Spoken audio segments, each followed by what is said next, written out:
Hello, my wonderful third graders. I'm going to talk to you about your daily language packets. We recently learned that we will continue to do packets from the school, and those will be available for you to pick up on Monday. So, with that being said, for the next few weeks, I will be having daily language packets available for you.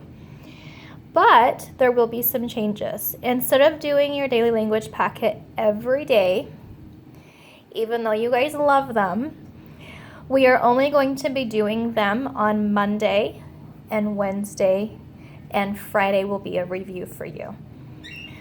I would like to take this time to go over daily language packet number 12 and 13 with you.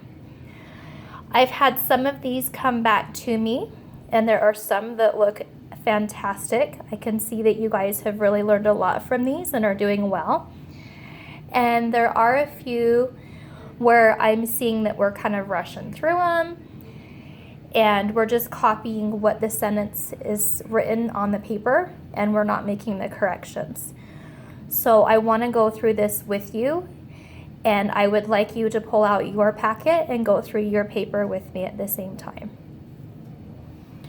I'm sad that we're not able to do this together and be able to take turns and have you write them on the board, but we will do the best that we can this way. All right, so grab your packet 12, and we're gonna look at Monday at number 1. And this, we need to correct our sentence. This summer, we is going to Camp Ile in the Appalachian Mountains. So to fix this, we need to capitalize this because it is the beginning of our sentence.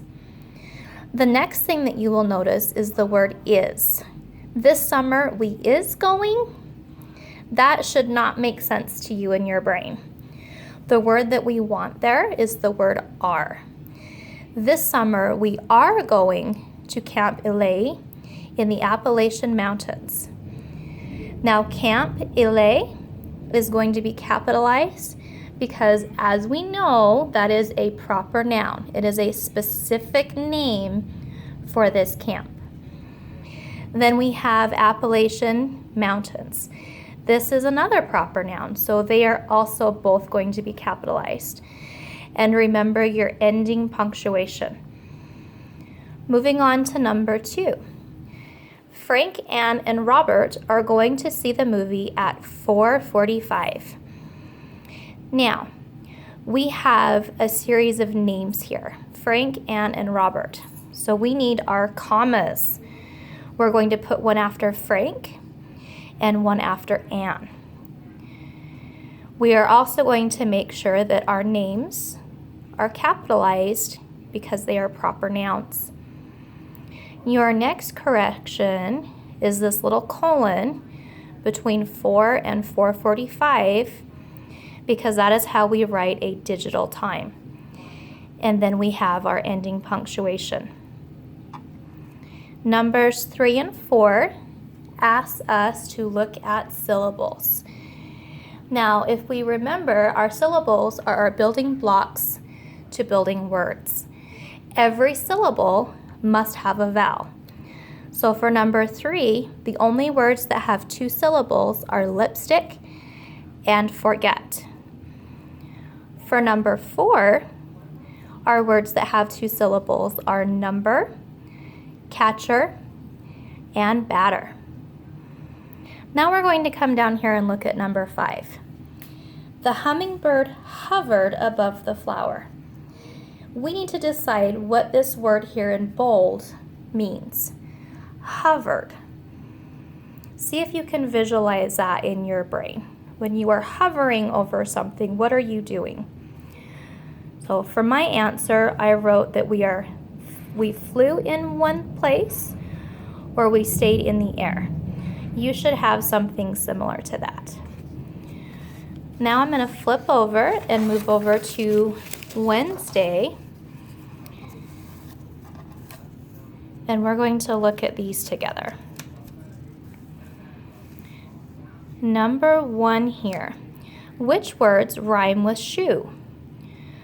We have glue, do, and overdue. Numbers 2 and 3, we're going to rewrite the sentences the correct way. Our first sentence here is, my favorite restaurant is Burger King. We're capitalizing my because it's the beginning of a sentence. And we are also going to capitalize burger and king because it's a proper noun. It is a specific name to this restaurant. Number 3, the country that we are studying in social studies is Italy. Again, we capitalize the beginning of a sentence. And then we're going to capitalize Italy because it's a proper noun and add our ending punctuation. Moving down here to numbers 4 and 5, it asks us to use our skills and determine where these things possibly take place. Number 4 here, John threw the ball to second base. If we're throwing a ball and it includes bases, it would probably take place at a baseball field, right? I bet all of you were able to confer that one. Number 5, she fastened her seatbelt when she sat down. So think about when you use a seatbelt. You're probably inside a vehicle, a car, truck, van. Maybe some of us are on an airplane. So those are all options to write down. As long as it is logical and makes sense, you will get that one correct. This we talked about in class for Friday. It wants you to decide what reference book, what resource book you're going to use to answer these questions. Would it be a dictionary, a telephone book, or an encyclopedia? So number 1, if we wanted to find a dentist near our neighborhood, typically in today's society, we would probably just Google that. But for this purpose, we would use a telephone book. And then number 2, the phone number for Pizza Hut.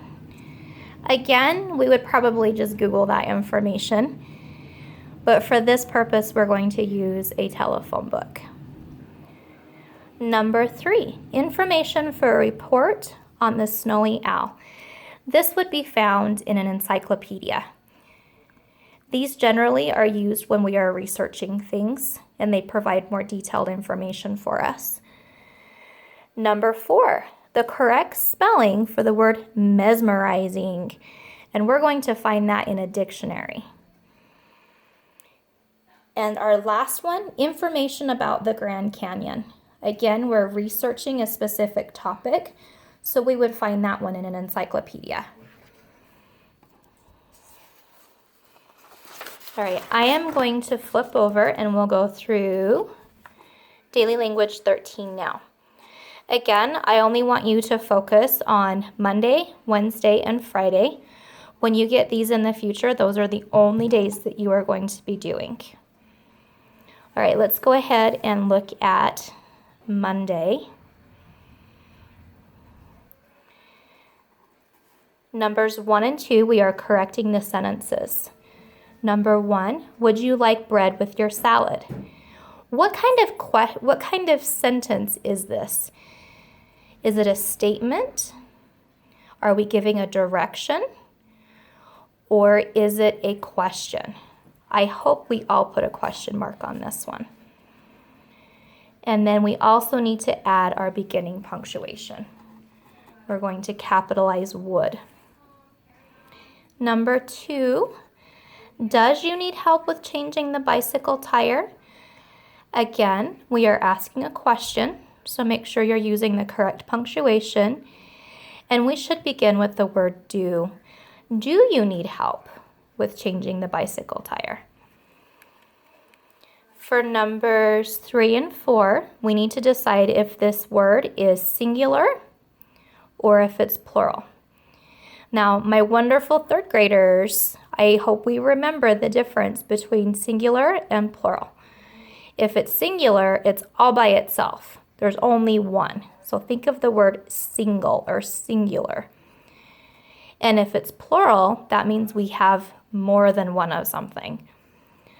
So number 3, we have the word dolphin. We are only talking about one specific thing, so it's going to be singular. Number 4, children. Here we have more than one, so it will be plural.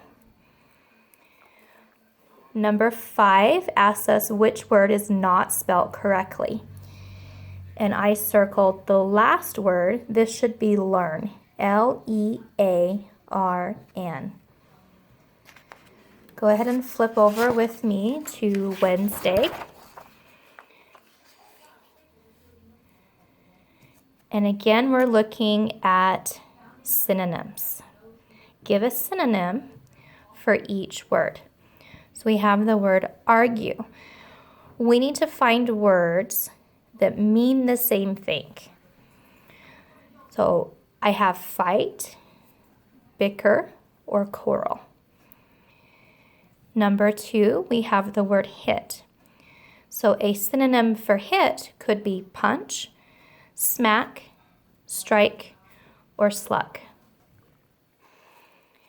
Moving on to 3 and 4, again, we're going to correct the sentences. The cashier rang up carrots, pickles, and pineapples. So we have 3 things that we're putting into a list here.